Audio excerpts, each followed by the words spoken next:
back with Nehemiah Gordon this week, and he is going to be revealing things from ancient Hebrew sources, ancient Hebrew documents, manuscripts that have never been translated. In fact, they have never even been printed in Hebrew. He's going to go and take us back because this prophetic utterance that would be called forth in the last days, where the Gentiles and Israel will call upon the name of Yehovah, it has been hidden in plain sight, but not in such plain sight that anyone can see, because the New Testament, Shaul's letters, Paul's letters say that the oracles of God, the communication of God, was committed to the Jews. And instead of the Gentiles trusting in and relying solely on translations and interpretations by Gentiles, 2,000 years and 8,000 miles and culturally completely removed from the land of Israel, having no idea what rabbinic Judaism of the first century that YESHUA was constantly interacting with. Instead of going out completely to Gentile sources, Nehemiah is going to take us into these ancient sources. Ladies and gentlemen, we don't give you one verse answers here at Root Awakening. We want to get into the background on these things, and so this is for those who really want to know the truth, those who have been given the gift of the love of the truth, because you can't get enough truth. If you're just into religion, you probably have already turned the channel.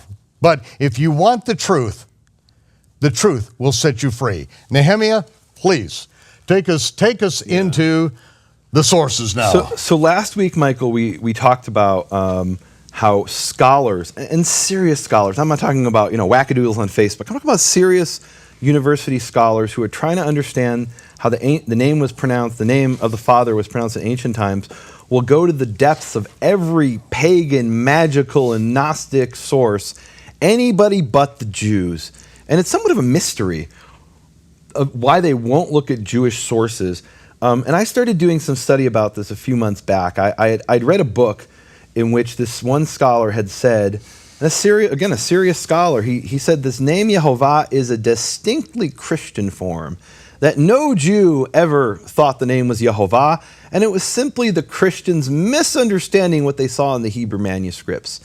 And it got me to ask a question I'd never asked before. And the question it forced me to ask, it made me ask, was, what do the rabbis say the name is? Because I'd only looked at the Bible, and I at that time had found the name in 5 Hebrew manuscripts, in a period, think about that, of 15 years or more. Yeah, these are Bible manuscripts, where all of the vowels appear, so exactly. It could be pronounced. Right, it's the Aleppo Codex, the Leningrad Codex. I'd found it in 5 Hebrew manuscripts at the time. But I never even really asked the question, what do the rabbis say the name? And it is a good question. Mm-hmm. So I called my book Shattering the Conspiracy of Silence. And the idea behind that name is that we have an actual conspiracy that's described in the Babylonian Talmud, the Tractate of Kedushin 71a, and it's brought, we even have the name of the head conspirator. His name is Rabbi Bar Bar Chana. It's kind of a hard name to say. Rabbi Bar Bar Chana.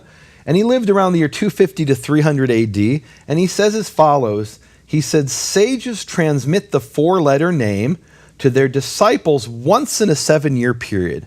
So what he's describing is, by the year 250, Jews were no longer commonly speaking the name. It had been forbidden by the Romans, and there was an internal reason to suppress people healing in the name. And it's really interesting. We talked last week how there were both Jews and probably also Jews who believed in YESHUA who were healing in the name of the Father, Yud-Heh-Vav-Heh, and the rabbis wanted to suppress this, the Romans wanted to suppress this, so everybody was happy, right? But the rabbis still preserved this name, and they preserved it by transmitting it from rabbi to disciple once every 7 years. So that's a conspiracy of silence. We know, meaning we, the rabbis, know what the name is. We don't want the multitudes, and definitely not the Christians, to know, meaning that was really part of it. They were saying what they defined as Christians or Messianic Jews, Nazarenes, using this name, or as they saw, maybe even abusing the name. We said, let's just ban it. And they said, well, ban it until when the Messiah comes. And they talk about how it's not permissible to speak it in this world, but in the world to come when the Messiah reigns as king, then we'll speak the name. But to preserve the name, they transmitted it rabbi to disciple once every 7 years. So now in that, that was actually a ceremony. So you're jumping ahead because I told you about this. Yeah, we're letting you. Spoiler alert! Yeah, we're letting you in on what we get to do for hours and hours and hours and hours. Right. You get a little bit of this, and so this right, is so last exciting. night Michael got the 6-hour version. I'm going to give you the condensed version this time, guys. All right. So at the time I wrote the book Shattering the Conspiracy of Silence in 2012, I knew about this source. I didn't know about the other sources. Okay. And what I knew is that the rabbis in the Talmud in the year 250 AD are telling us they transmit the name every 7 years. But the reason scholars will plumb the depths of every pagan source for the pronunciation of the name is they don't believe what the Talmud says. They say, come on, the rabbis didn't really transmit the name once every 7 years. Surely if they did that, we'd find traces of it in later Jewish sources, right? Mm-hmm. And where are those traces? Meaning, we have over 100,000 Jewish books, and I mentioned to you I have a database with over 100,000 Jewish books. It came out of Bar-Ilan University. It costs about $1,000 with all the updates. And scholars at Bar-Ilan University have been typing in Jewish books since the 1970s. To the point where they've gotten to so many books, you can do a search, and you're not looking at all of Jewish literature, but you're looking at a large percentage of every Jewish book that's ever been written. It might be, and I don't know the number, but it's somewhere between 25 and 75% of all Jewish books ever written that have survived, let's put it that way. Mm-hmm. There's other books in manuscript that have never been printed. There's other books that, they'll eventually get to, right? Anyway, and I got to tell you a funny story about this. So I went to get an update. You got to get an update every few years on this database. And I went to get the update, and I paid the money for the update. It was a couple $100. And they say, okay, well, we have a guy in Jerusalem that you can get it from. You don't have to come all the way to Tel Aviv, where Bar-Ilan University is located. So I go to somebody's apartment in Jerusalem, and he's an ultra-Orthodox Jew, and he looks at me and he says, why do you want this database? This is 100,000 books written by rabbis. You're not wearing a kippah. Why would you be interested in this? And I said, I paid the money. Are you not going to give it to me? And, I got all defensive. And he says, no, I'm seriously, genuinely asking. I've never seen somebody who doesn't wear a kippah, who's not an ultra-Orthodox Jew, be interested in a database of 100,000 rabbinical books. And I said, well, I'm a researcher of ancient Jewish sources. All right, no problem. I'm not trying to start a fight. I've just never seen it before. So I get this database, Michael. Calm down there. Right, well, I'm Israeli. I get defensive, So I get this database, and I'm asking the question, are there any rabbis who say what the name is? And I think, I don't think there are. If there were, I would have heard about it, right? If somebody's writing a paper, a serious paper in a scholarly journal about how the Gnostic pronounced the name, and I've never read a paper, and I've read, I think, everything there is on the name, just about, in academic scholarship, surely somebody would have published this, right? It must be there, and I would know about it. So I put it's a flash drive, I put it in, it's all in Hebrew. Even the interface is in Hebrew. It doesn't say search, it says chapes, right? So I type it in, and I do a little search, and I'm like, I know I'm not going to find it. Within 30 seconds, I found a rabbi who said the name is Yehovah. Within literally 30 seconds. Within literally 30 seconds, I found a rabbi who said the name, the Shema Mifurash, the explicit name, the unequivocal name, is with the vowels Shva, Cholam, Kamatz, and you're going to hear that, guys, over and over today. Shva, Cholam, Kamatz, those are the names of the vowels. They have names, the vowels. Shva is that little E in Yehovah. Cholam is the O, and the Kamatz is the A.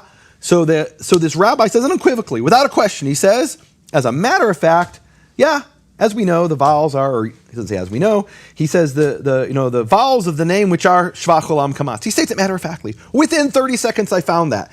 And I was sitting there shaking.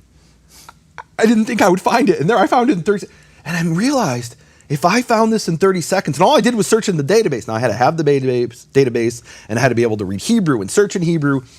But literally, it took me 30 seconds to find it. And what it made me realize is if I could find it in 30 seconds, and nobody's ever talked about this that I've ever read in scholarship. They're talking about the Gnostics, and they're talking about the Greek magical papyri, but not this source. That means nobody's ever looked. Because if they'd have looked, they would have found it in 30 seconds. Maybe it would have taken them 5 minutes. I'm good. But literally nobody's ever looked to see what do the rabbis say the name is, and why don't they look? So the reason they don't look, and I looked this up in Hebrew Jewish sources, you can't blame the pagans or the Christians or the agnostics for this. This is Jewish Israeli sources, an encyclopedia in Hebrew. And it's saying our rabbis, these are Orthodox Jews writing, saying our rabbis didn't know how to pronounce the name. And they give a source. So what do? I'm a troublemaker. I look up the source. And you know what the source says, Michael? It's a source from around 1750 from a rabbi named Elijah of Vilna. Let me read you what it says. It's pretty cool. Now, he was actually, turns out, the rabbi of my ancestor, of my fifth great-grandfather. My great-great-great-great-grandfather was the number one disciple of Elijah of Vilna.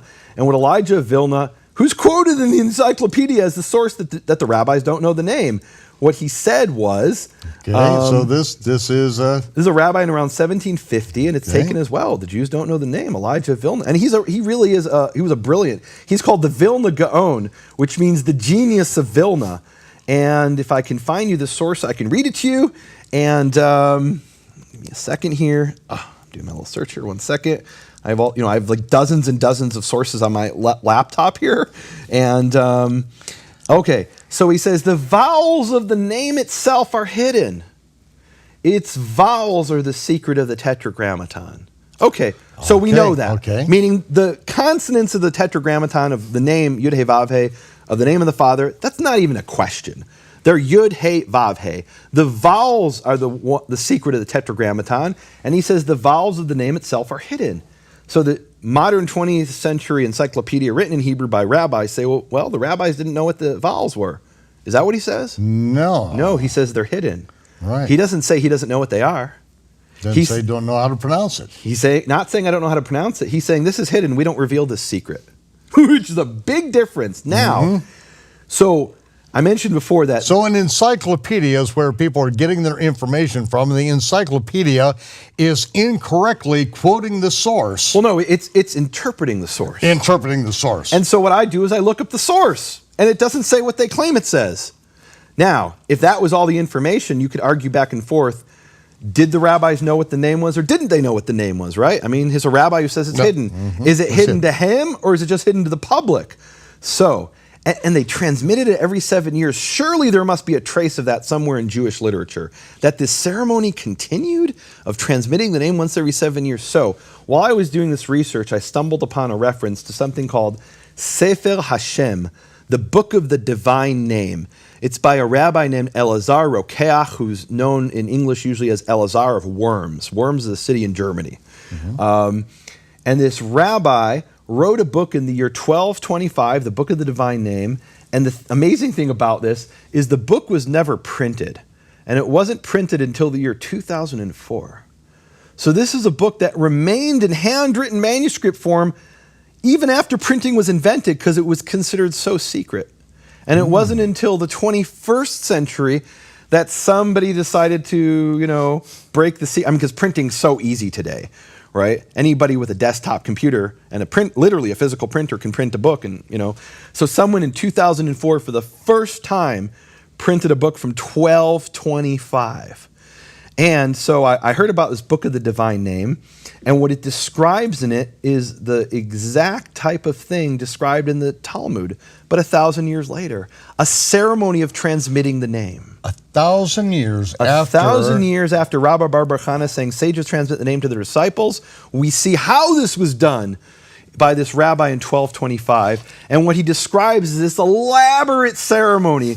And in the elaborate ceremony, you have a rabbi and a disciple who go through a purification process. They fast and they immerse themselves in a mikveh of water, and then they don white clothing, and then they do something a little bit strange at first until you read it in Hebrew.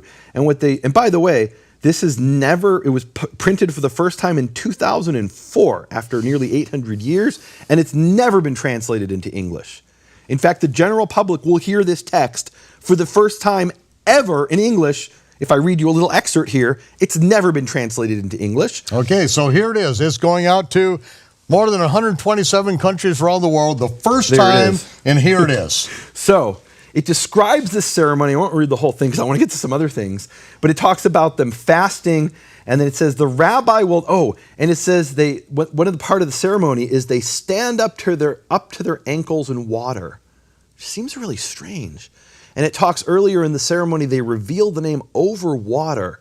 there's a strange ceremony taking place related to water. They're immersing in water and they're standing in water and they're... So what does this mean? So it says as follows. It says, the rabbi will then open his mouth after all this preparation in awe and say, blessed are you, and then he speaks the name. Yehovah, our God, King of the universe, Yehovah, God of Israel, you are one and your name is one. And Michael, you are one and your name is one. That's a reference to Zechariah 14, verse 9.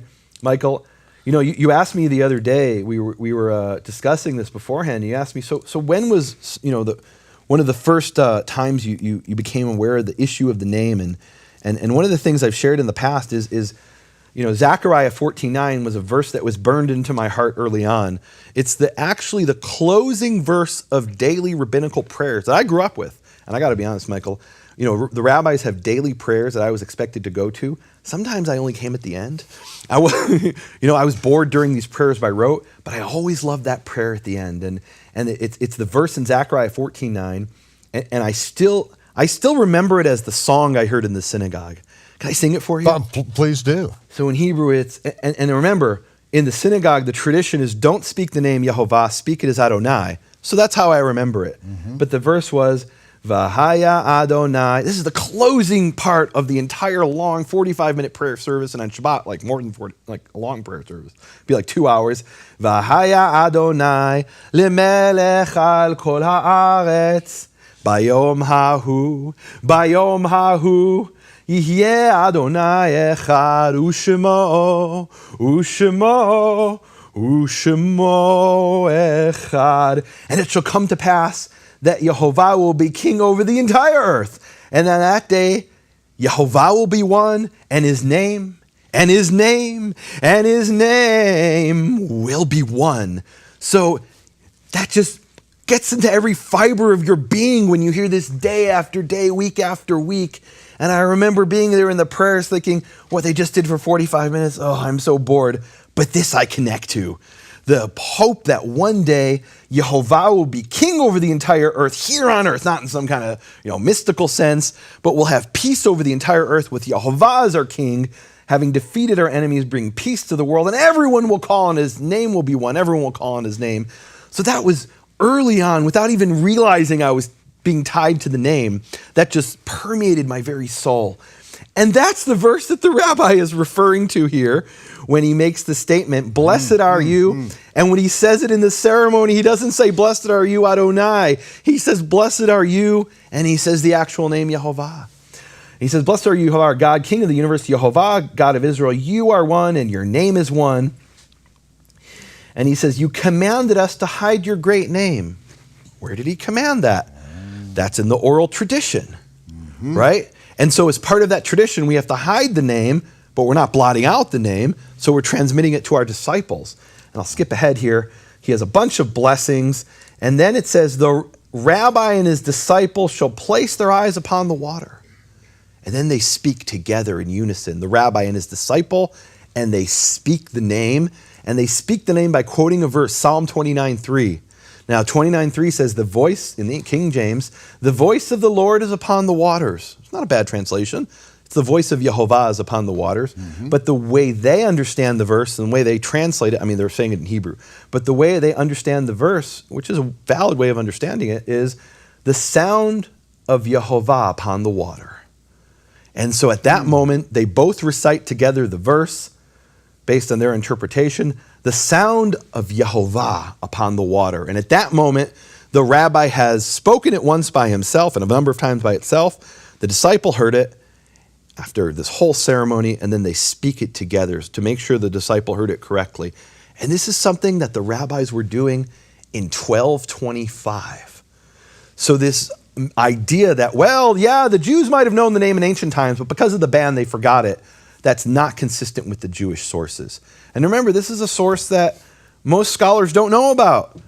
I found this buried in a series by a professor named Joseph Dan. He's one of the top scholars in the world in Judaic studies. He won the Israel Prize, which is the Jewish world's equivalent of the Nobel Prize, but for Jewish studies. I did an interview with him, and he wrote a 6,000-page series It's like 12 volumes or something so far, and it's going to be more in the end. But so far, he's written 6,000 pages. On volume 6, page 561, he explains that this isn't just some theoretical thing. He says this is something Rabbi Elazar did. This is an actual ceremony that this rabbi participated in, donned white clothes and dressed, having immersed in water, and then he revealed the pronunciation of the name to his disciple. So what that tells you is we don't need to go to the Gnostic sources or pagan sources or Christian sources who didn't know Hebrew or Latin sources. We have rabbis who knew the name. Now, I could stop here, but there's another source that confirms this. And this is a source that was written in Hebrew around the year 1450 by a little-known rabbi in Jerusalem named Joseph ibn Sayach. And he wrote a book that's never been printed, even today. So if you wanted to read this in Hebrew, there's only one place you can find it. And I actually have here the manuscript, a photo of the manuscript. And I've actually highlighted the section I'm going to translate now. But here's the section from the manuscript. And this is interesting, this manuscript. This is the copy written by Joseph ibn Sayach. Not only was it never printed, but it was never even copied. This is the original. This is the original by the author. There's only one copy that ever existed, and we have his copy. And in this book, he answers a series of questions that people sent him as letters.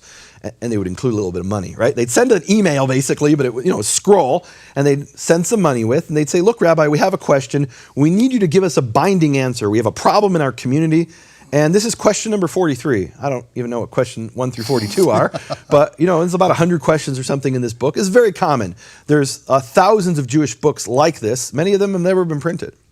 So, at least as of today, this has never been printed. So question number 43 that they sent to Ibn Sayach in the 15th century in Jerusalem, and they say as follows: a certain sage has been uttering the name according to its letters, and a certain rabbi rebuked him for this, but the sage was stubborn in his actions. So what they're describing here is they're saying, Rabbi, help us. There's a sage in our community who's speaking the name Yud-Heh-Vav-Heh. And our local rabbi, the leader, rebuked him, and he says, I don't care what you say, I'm a sage. You might be a rabbi, but I'm whatever a sage meant. It's an interesting question. It may have meant he was some kind of mystic, maybe, I don't know. So he's being rebuked for speaking the name, this rabbi whose name we don't know, and that shows you somebody knew how to speak the name in the 15th century. But I thought the Jews don't know the name, right? That's the one thing all scholars can agree on. We should go look at the Gnostic. We should go look at the Greeks. We should go look at the Christians. Anybody but the Jews, because the Jews don't know the name. But here we have one source of a rabbi transmitting the name to his disciple. And in the second case, not only does the rabbi receive the name from his rabbi, but he's speaking it out loud and getting in trouble for it. And the interesting thing is Ibn Sayach rebukes the sage for speaking the name. He says, you're sinning. You're not allowed to speak this name. It's forbidden by our tradition, not by the Torah, but by our tradition. So, what we've established here is that the rabbis did know how to pronounce the name. Now, I have here a map of 16 rabbis from all over the Jewish world, and you can see they go from Spain to Egypt to even Israel, Tzfat and Jerusalem, Eastern Europe, and this is, of course, the modern locations. Some of these go back to the year 1300, rabbis who said the name is Yehovah. Some of them go into the 20th century. Ovadia Yosef, who is the leading rabbi of the Sephardic Jews in Israel, who only died a few years ago in the 21st century, in one of his books, he states matter-of-factly that the vowels are Shvach Olam Kamatz, which is Yehovah. Yeah. I mean, he states it as a fact. Like, it's not even a fact that's in dispute. I don't know if we have time. Can we get to some of them now? Yeah, we can, but perhaps I need to explain. You and I were watching some YouTube videos, done in Israel, of people that were explaining, Gentiles explaining how to pronounce the name, and it was like, stopping every 30 seconds and just laughing because of just things that are just plain dead wrong, not a fact at all. One of the they're speaking as if it's true. Right, well, one of the claims in particular that I've heard from a number of sources, and like I said, there's a serious book by a guy named The Tetragrammaton in Western Christianity, by this scholar who wrote this book in 2015. I think his name is Wilkinson. And in the book, he states matter-of-factly, no Jew ever said the name was Yehovah. That's an invention of the Christians. And I said, challenge accepted. And I sat down and started to do the research, and I'd heard that from other sources as well, but that was a straw that broke the camel's back. This isn't some crazy guy on YouTube who doesn't know Hebrew. This is a scholar who wrote a serious book about the Tetragrammaton as it developed in Western Christian sources. And he's making a statement that these matter-of-factly, sources just blot out immediately. So what he forced me to do was say, okay, are there Jewish sources that say the name is Yehovah? So what we established up until now is there's Jewish sources that say we know what the name is. They don't tell us how it was pronounced. For that, we have to go to other sources. That's one of the painful things in the book of the divine name. They're describing this whole ceremony of the rabbi revealing it to his disciple, but they don't tell us the pronunciation with the vowels. They're torturing us. Mm-hmm. They're almost teasing us, right? Mm-hmm. The rabbi teaches his disciple in 1225, but doesn't tell me. What good is that to me? So I found sources where it does have the pronunciation of the name. And as I told you, the first one I found was one that took me 30 seconds to find once I looked. Before I didn't look, I didn't know about it, didn't really even think about it. But once I asked the question, I was able to find a rabbi within 30 seconds who unequivocally said the name was Yehovah. Now the other ones, I spent months searching and researching. It was not easy at all to find. It was actually teamwork. The teamwork was on the something else. This was something I actually did myself. Oh. That was the manuscripts of the name, which maybe we'll get to in a future episode. I'm actually talking about rabbis who tell us that the name is Yehovah. And you could say, well, who cares what a rabbi says? And that was actually my attitude at first. And to be honest with me, what's far more important to me, which hopefully we'll get to eventually, which is how the name is written in Hebrew manuscripts. And in Hebrew manuscripts, as of today, I have 52 manuscripts where the name is written as Yehovah. Manuscripts of the Bible. Of the Bible itself. And to me, one manuscript of the Bible written by the scribes who preserved the oracle of God are more important than a million rabbis. But it's worth seeing what these rabbis say, because the claim is, well, no Jew ever thought it was Yehovah. Well, let's see what the rabbis say. Let the rabbis speak. Mm-hmm.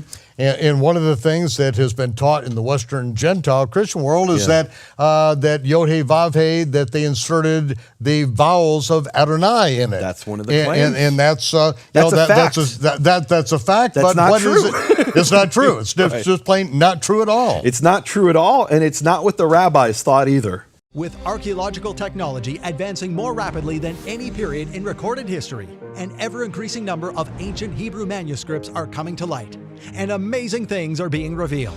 It doesn't matter what school you went to, where you thought you learned Hebrew, we're going to deal with things, ladies and gentlemen, that are revelation from heaven that have been set up for generations to come to pass. Michael Rood and Hebrew scholar Nehemiah Gordon reveal the fulfillment of ancient prophecies in our present age in The Gentiles Shall Know My Name.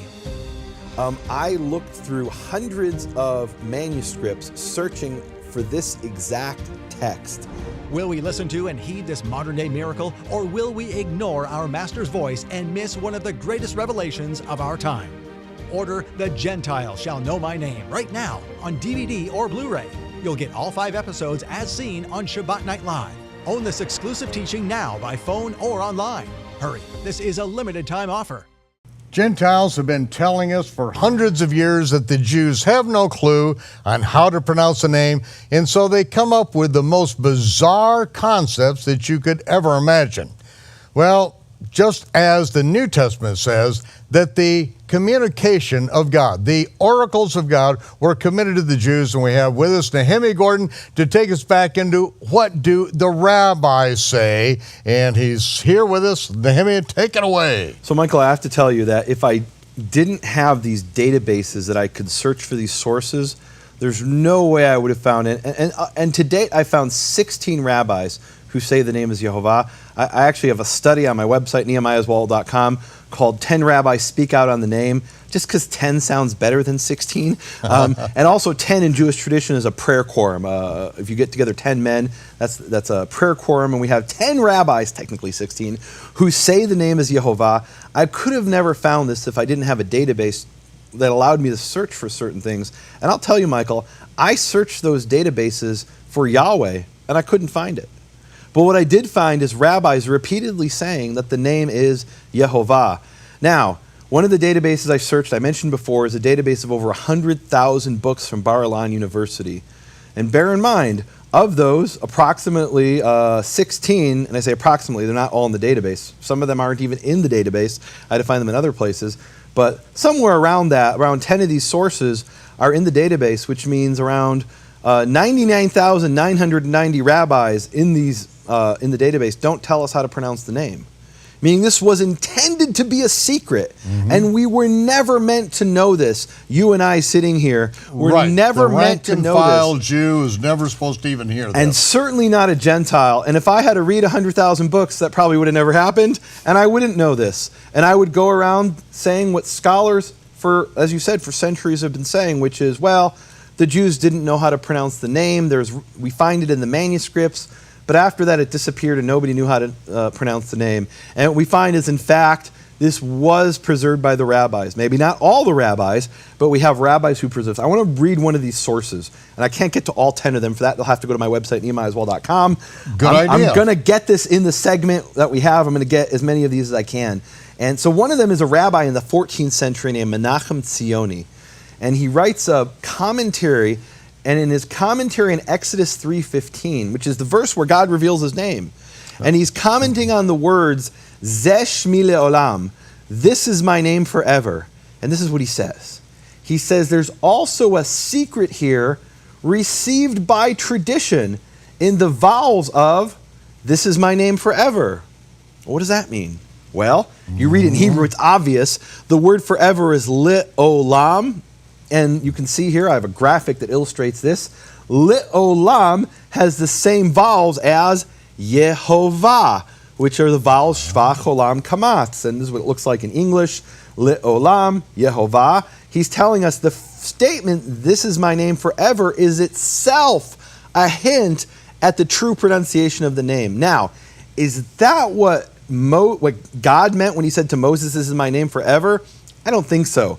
But the rabbi this rabbi in the 14th century, Menachem Tzioni, he's saying, look, I know the secret. I received it from another rabbi who whispered it to me in my ear or over water or whatever.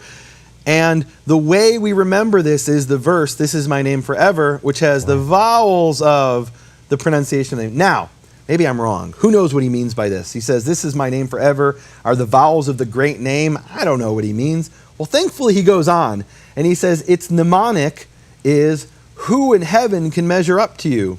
A mnemonic is an acronym that helps you remember something. And the Hebrew mnemonic, you'd never get this from the English. And by the way, this has never been translated into English. I'm the first one to translate this into English in 2017. And the mnemonic, who in heaven can measure up to you, the word there that's the mnemonic is the word heaven, which normally is the word shamayim, but in this verse the word is shachak. And you say, well, what is that? What's the answer?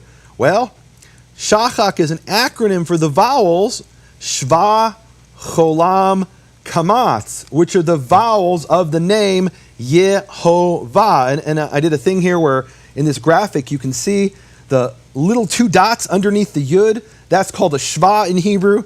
And it's funny because I'll talk to this friend of mine who doesn't know Hebrew, and he's studying these things, and he calls it the Shiwa.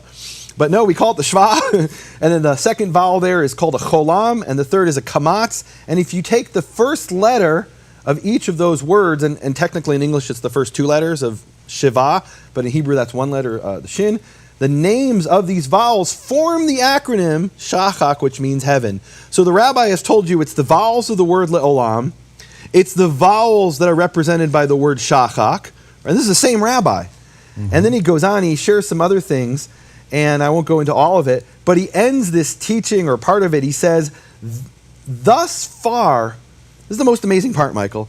As I'm reading this, I read this months ago, and I'm looking at this Hebrew text, and I was shaking. I was in tears. Here's a rabbi who wrote this in the 14th century, so we're talking like, 1375, right? That's 700 years ago. Nobody's brought this in the discussion on the name, and I'm reading this source, at least nobody I found has brought. They'll bring the Gnostic sources, everybody, but not the Jews. Here's what the rabbi says. He's told you it's the vowels of Le'olam. He tells you it's the vowels Shva, Cholam, Kamatz. He says that a third time, which I'm skipping to save time here.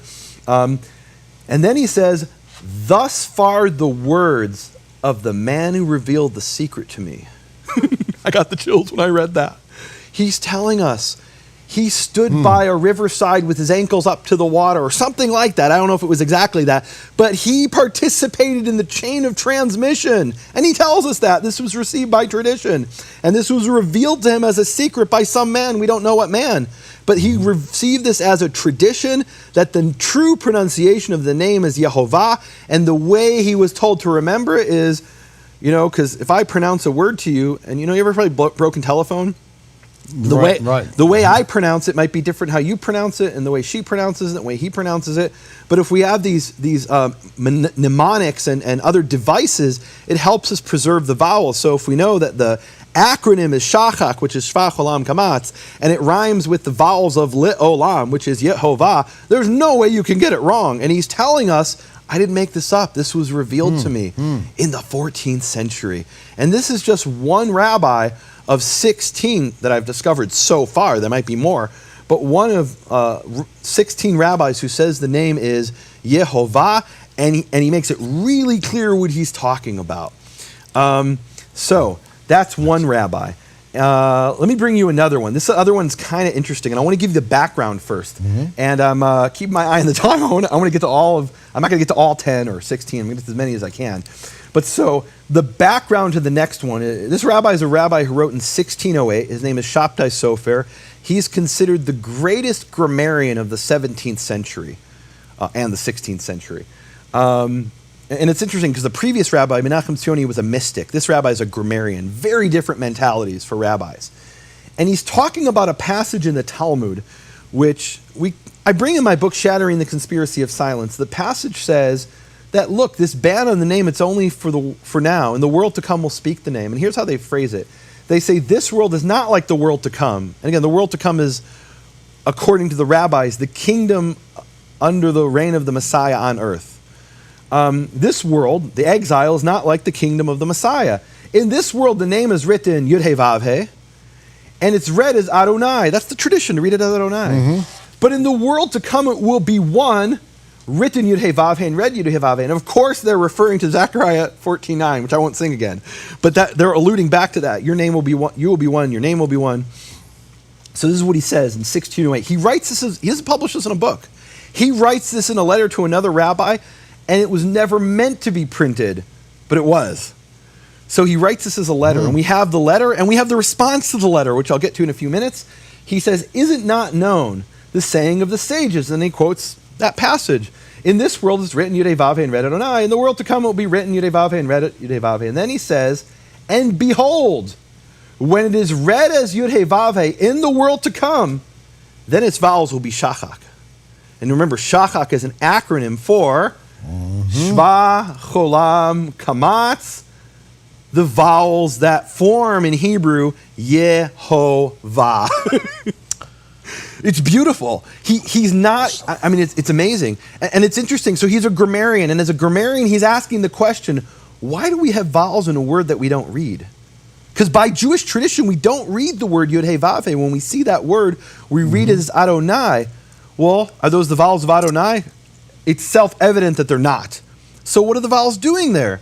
He explains, in the world to come, we'll speak that name, and they'll pick up a Bible, and they'll see the vowels of the name itself, which are Shachak, Shva, Cholam, Kamatz.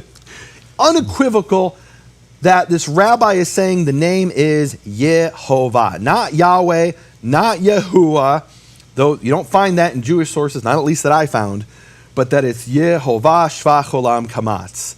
Now, that rabbi is writing in 1608, and he wrote to a rabbi in Poland named Maharam of Lublin, also known as Mayor of Lublin. And to be honest with you, he's probably the most famous, or the second most famous at least, of all these rabbis that I quote, that I found. He's a very famous rabbi, the Maharam of Lublin, and he wrote a response to Shabtai Sofer. And I want to read this. It's amazing. So, he writes to Shabtai Sofer, and they're talking about a certain grammatical point that I don't have time to get into. But while they're talking about that grammatical point that they're arguing back and forth about, they both bring up the vowels of the name. So he says, know, my beloved, how extremely difficult it is to put things like this in writing, and even more so a letter sent about from place to place, concerning the vowels of the Tetragrammaton, which are Shva, Cholam, Kamatz. He openly says it. He openly says it. Openly. He's not even arguing about that point. He's saying, look, this is really hard to write this. I'm sending this in a letter that's being carried by donkey or something. I don't know who's going to read this letter. You asked me, so I've got to respond to show I'm not, that I know what I'm talking about. And you asked me, I got to respond. Who's the donkey that's delivering it now in 2017? Yeah, I'm the ass that speaks out. I wrote a famous paper called "The Ass Speaks Out" about referring to Balaam's ass. Guys, you go read that on my website, nehemiahaswell.com. So he says straight out, like that's his opening. I mean, not opening, but he's saying that, like that's just the facts we can all agree on concerning the vowels shvach olam kamatz, which are Yehovah shvach olam kamatz. And then he says, I found in the words of my grandfather, our teacher, Rabbi Asher Lemel, head of the Beit Din of Krakow, he wrote a holy book called Emek HaBracha, but because of its immense holiness, it was never printed, that it not be used by those who are not worthy. And then he quotes the book of his grandfather. I'm not going to go into it, but I'll read it. Why not? So this is what it says in chapter 34. He's quoting the book of his grandfather verbatim. And it says, concerning the tetragrammaton, its vowels received from Sinai are shvach olam kamatz. There's no room for Yahweh here. It's Yehovah, according to these rabbis. And you could say, who cares what rabbis say? And hopefully in the next episode, if you'll have me back, we'll talk about what it says in the Bible itself in the manuscripts, which is for me. We'll have to do that because these are things that have not been printed, haven't been so many of them have in never the been West seen at all. Many of them have never been seen except by me and this one other person. All right. So here are what rabbis are saying the name is as it was transmitted to them and preserved by them. And he's quoting his grandfather's other sources. I can't bring them all, but I think it's interesting. So he's quoting a book by his grandfather, and he says, look, this book was too holy to print. The book of my grandfather. I have it hand copied because I received it from my grandfather. Mm-hmm. So I contacted the National Library of Israel, and I said, there's this reference to this book, Emek Bracha, written by Asher Lemel. Do you have it? And they said, well, we have 90,000 Hebrew manuscripts, and we don't have that one. As far as we know, it doesn't exist. And I asked them after I had exhausted all the other databases and resources. And so as far as I know, this book was so holy it was never printed. And because it was never printed, we only have it surviving in a quotation by the author's grandson, Maharam of Lublin, which is amazing. So there's other sources. I'm going to skip some of these. Okay, so I love how Maharam of Lublin, this guy, mayor of Lublin, in 1600, ends a letter to Shabtai Sofer. He says, I have one request, that you hide this letter in a pure and holy place and not allow it to be passed around here and there. So he wrote this letter as a response to another rabbi stating matter-of-factly the information. He knew as a secret that the name was Yehovah, and that his grandfather knew as a secret that it was Yehovah. And he said, look, it's hard to write this. Who knows who's going to read it? Make sure that you hide this letter after you've read it. And you know what? When he died, his disciples found a copy of the letter and they printed it. And because of that, we're able to sit here and share this with the entire world. We were never meant to know what's in this letter. This was meant to be a secret. Now, Michael, I was doing this research, and you have to understand, I was waking up and I was going till, it'd be like 9 p.m. at night, and I was thinking, okay, I found this source, and I got to find the other source, 5 more minutes, and it'd be 3 in the morning, and then 5 in the morning, and finally I'd have to go to sleep and sleep for a few hours, and then wake up, and I've shared this with a friend who's a Methodist, and he said, Nehemiah, do you know what we call that in my tradition? I said, no, what? He said, Nehemiah, you're arrested by the Spirit. I said, okay, I wouldn't call it that necessarily, but it's true. I couldn't put this down. I was so engrossed in this. I was finding these sources. There was one source I couldn't find online or in any of my databases, but I found out there was a library or a bookstore, a used bookstore in Jerusalem that had a copy of a certain book I needed. So I called up a friend in Israel and I said, I'm begging you, stop everything you're doing. Go to that bookstore, buy the book and overnight it to me. And it took 3 days to overnight it from Israel. I was shaking for 3 days and couldn't sleep while I was waiting. And when I got it, it just didn't disappoint. It was amazing, these things. So while I was doing this, Michael, I had to clear my head. My head was spinning. Now, one of the things I've shared, and I think I've shared this with you, I definitely shared it publicly, is that on my mother's side, I'm descended from this famous rabbi named Zalmala of Volozhin, and he, according to my uncle and cousin, was a descendant of King David. And as I was doing this research, looking at these sources, I decided, you know what? I've been sharing that for years, and I'd like to dig down to the sources and find out, is it even true? You know, and I was pretty certain I was descended from Zalman of Volozhin, but I didn't know how. I knew my great-grandfather, Nehemiah Robinson, after whom I'm named, was his descendant. But how? What are their names? How does it tie in? So I start doing this genealogy research, and I started on Ancestry.com. I mean, it's really simple. Paid the money. I end up on all these different websites. I end up finding my I think third great-grandfather or something, birth certificate written in Hebrew from Lithuania from 1846. And that traces me back eventually to this woman who's the daughter of Rabbi Zalman of Volozhin. And my ancestor was a rabbi who married the daughter of this other rabbi, right? Now, nobody knew the name of this woman. And this is my claim to descending from the famous rabbi, is that his daughter married this other rabbi, and she's my great-great-great-great-grandmother. And in all the Jewish sources, there were books written in Jewish genealogy, all the Jewish sources, I contacted the people who wrote the books. And they said, we don't know her name. As far as we know, her name is, or not her name, but the way we refer to her is Batsheva. And why Batsheva? Her father died in 1788 when she was 7 years old. And then she was raised, and when she was a little bit older, she was married off to my ancestor, who was a famous rabbi, and another rabbi. But the real claim to descent that I had, I mean, this is very personal for me, was through this woman who nobody knows the name of. They call her 7-year-old girl. And I found the source of this. It's a book from the year 1900 called Ir Vilna, about the city of Vilnius. And she's described as Batsheva, the 7-year-old girl, little 7-year-old girl, Batsheva. And I thought, well, that's kind of tragic, right? No name. No name. And you know what's really bizarre? So her husband wasn't as famous as her father. We know her father's name and her husband's name, but we don't know her name, right? So her husband's claim to fame is he married the she was more than 7 when she got married, right? He married the girl who had survived the man in 1788 when she was 7 years old, but nobody knew her name. So I started digging, and I thought, names are so important in Jewish sources and in the Jewish culture. Wouldn't it be wonderful if I could and I had no hope. I literally talked to the man who wrote the book on Jewish genealogy, exchanged emails with him, and he says, we just call her 7-year-old little girl. Nobody knows. And there's actually thousands of Jews descended from her. Like, I'm not unique, right? There's a lot of people descended from this woman, 7-year-old little girl. And I'm digging through these sources. And what happened is there's Jews who went to Lithuania and photographed these sources and transcribed them, and you can search them. And I spent dozens of hours searching these sources, and I ended up finding a Russian census record from 1816. And really, this was a tax record. Meaning, every time a Jew was born and every time a Jew died, they wrote it down in a ledger. The rabbi's job was to write it in a ledger, and the purpose was so that the Russian Empire could tax them. And in the Jewish sources, they don't mention her name, but in the Russian sources, they do, because she was taxable. And her name was Sarah. And I cried when I find out. The name of my ancestor, who nobody, there's thousands of Jews who are descended from this woman, and they call her 7-year-old little girl. And in the tax records, her name is Sarah Nevedel. And I thought, wow, this is amazing. We find out her name, and God's name is such a powerful name. How can that be lost? Right? I mean, here's some woman who really isn't important in history. Besides a few thousand Jews descended from her, nobody ever heard of her. Right? A small group of people in planet Earth. This is the creator of the universe. We should all know his name. It should be proclaimed from every rooftop.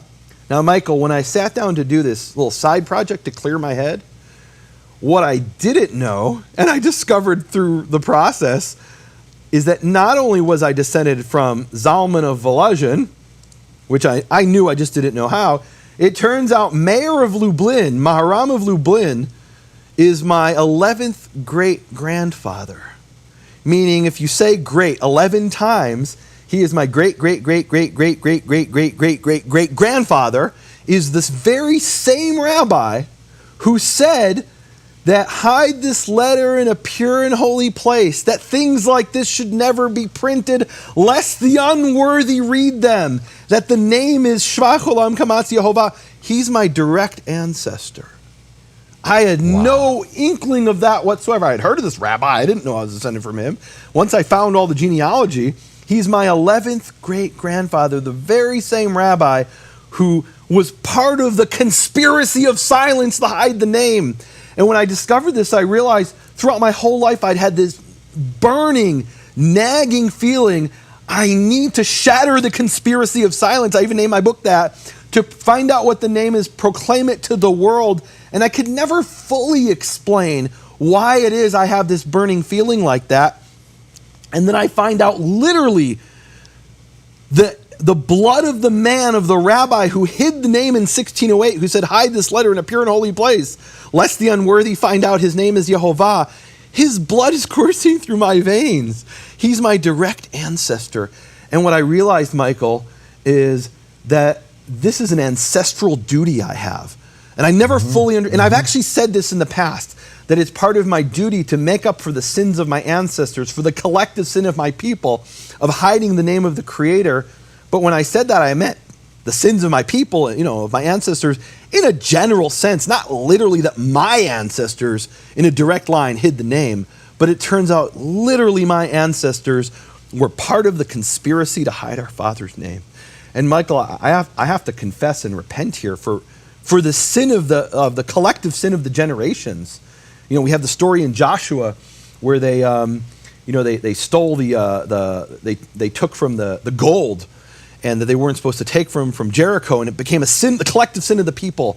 And we have this verse in Jeremiah 23:27. It says, they plan to make my people forget my name.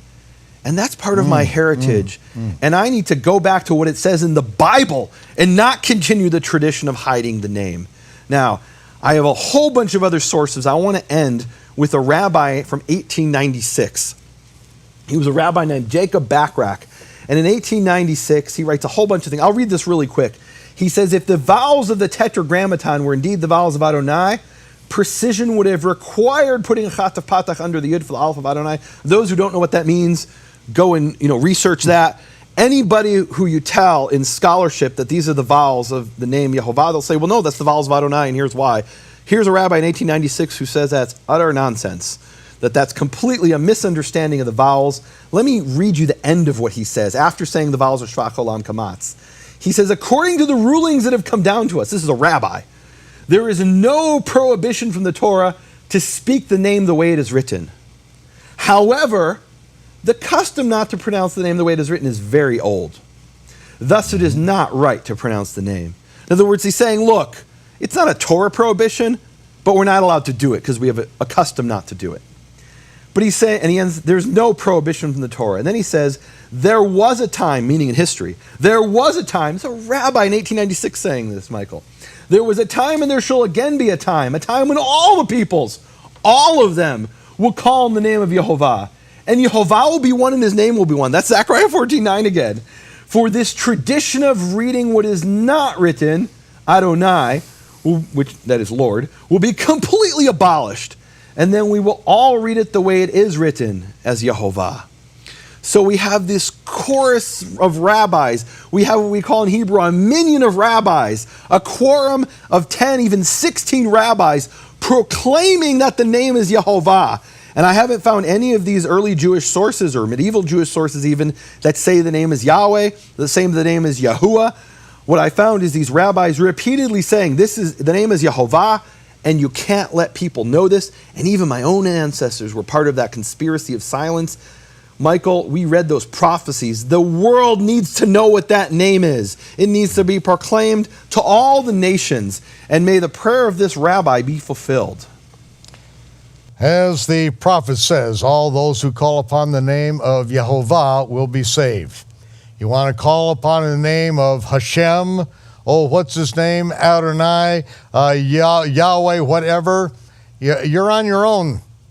You're on your own because he is making his name known. Those things were hidden hundreds of years ago and hidden by Nehemiah's ancestor and said this should not get out, should not get in the hands of the unworthy, now is being declared to the entire world by his great grandson to the entire world. Ladies and gentlemen, it is time to open your eyes, lift up your ears.